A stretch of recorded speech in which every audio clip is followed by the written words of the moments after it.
ராசி அன்பர்களுக்கு இந்த சனி வக்ர பயிற்சி என்ன மாதிரியான பலன்கள்லாம் கொடுக்க போகுது சார்? தனுசு ராசியை பொறுத்த வரைக்கும் சனி பகவான் வந்து 4ஆம் இடத்துல போய் உட்காந்துருக்காரு. அர்த்தாஷ்டம சனின்னு சொல்லுவோம். ஆல்ரெடி அம்மா சம்மந்தப்பட்ட பிரச்சனைகளை கொடுத்துருந்துருப்பாரு. வீடு, வண்டி இது சம்மந்தப்பட்ட பிரச்சனைகள். வீடு கட்ட ஆரம்பிச்சுன்னு இருந்திருக்கலாம், இல்லை ரொம்ப நாளாக அந்த செலவு போயிட்டே இருந்திருக்கலாம். அம்மாவுக்கு உடல் ரீதியான செலவு இருக்கலாம். வண்டி இதெல்லாமே கொடுத்துருந்துருப்பாரு. அதே மாதிரி கடன், எதிரிகள், மறைமுக பிரச்சனை, வம்பு வழக்கு, கோர்ட்டு இதெல்லாம் கொடுத்துருப்பாரு. வேலை பார்க்குற இடத்துல பிரச்சனை, ஏன்டா இந்த வேலையை பார்க்குறோம், விட்டுறலாமா, பிஸ்னஸ் எல்லாம் லாக்கு இதெல்லாம் பண்ணியிருந்திருப்பாருங்க. இந்த 138 நாள் இவங்களுக்கு ஒரு பெரிய ரிலீஃபுங்க. அம்மாவுக்கு உடல் ரீதியான பிரச்சனை கிளியர் ஆகும். வீடு சம்மந்தப்பட்ட பிரச்சனை ஸ்மூத்தாக நகர ஆரம்பிக்கும். இவங்களுக்கே சுகம் கெட்டிருந்தா கூட அந்த சுகம் கொஞ்சம் கிளியர் ஆக ஆரம்பிக்கும். டாக்டர்கிட்ட போய் ட்ரீட்மெண்ட்லாம் பண்ணாங்கன்னா ரெக்கவர் ஆகிறதுக்கான வாய்ப்புகள் உண்டு.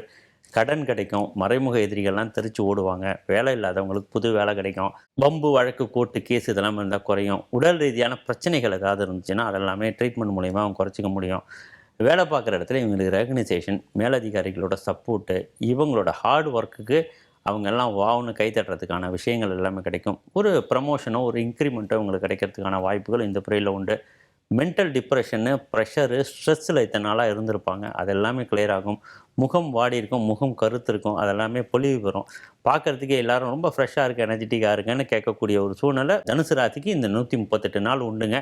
பிஸ்னஸ் பார்ட்னர் வரதுக்கான வாய்ப்புகள் உண்டு. 138 நாளில் அகலக்கால் வச்சு மாட்டிக்கிட்டாங்க அப்படின்னா பின்னாடி ப்ரெஷர் அதிகமாகும். அந்த இடம் இவங்க ரொம்ப கேர்ஃபுல்லாக இருக்கும். யோசிச்சு செயல்படணும். இவங்க கவனமா இருக்க வேண்டிய இடம் பார்த்தீங்கன்னா அகலக்கால் வைக்கக்கூடாது, யோசிச்சு செயல்படணும்னு சொல்லுவாங்க. ஆமாங்க. அதே மாதிரி வேலை மாற்றமும் கரெக்டான வேலையை சூஸ் பண்ணி மாறணுங்க. ரொம்ப ஆர்வத்தில் என்ஜாய் பண்ணி ஈகோவில் மாறினாங்கன்னா மாட்டிப்பாங்க. நல்லா யோசிச்சு செயல்படணும் சார். ஆமாம். தனுசு ராசிக்காரர்கள் என்ன மாதிரியான கோவிலுக்கு போய் வரக்கூடிய தாக்கங்களை குறைச்சிக்கலாம் சார்? தனுசு ராசிக்காரர்களை பொறுத்த வரைக்கும் திருவானைக்காவில் இருக்கக்கூடிய அகிலாண்டேஸ்வரி அம்மன் கோயிலுக்கு போய் எலுமிச்சம்பழ நெய் தீபம் போட்டுடணுங்க.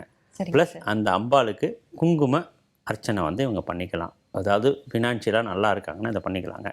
இல்லை சார் நான் ரொம்ப கஷ்டத்தில் இருக்குங்கன்னா சுமங்கலி பெண்களுக்கு மஞ்சளும் குங்குமமும் இவங்க நட்சத்திரத்தன்னைக்கோ இல்லை சனிக்கிழமை அன்றைக்கோ தானம் பண்ணிவிட்டு வீட்டுக்கு பக்கத்தில் இருக்கிற ஆஞ்சநேயர் கோயில் எடுத்துக்கிட்டு அந்த ஆஞ்சநேயருக்கு வெண்ணெய் காப்பு இல்லைன்னா வெத்தலை மாலை போட்டு ஆஞ்சநேயருக்கான மந்திரம் இவங்களுக்கு பிடிச்ச மந்திரத்தை 108 தரம் சொல்லிவிட்டு ஆஞ்சநேயர் 9 தரம் சுற்றி வந்து ஆத்மார்த்தமாக வேண்டிக்கிட்டாங்கன்னா அவங்க பிரச்சனை சாப்பிடும்.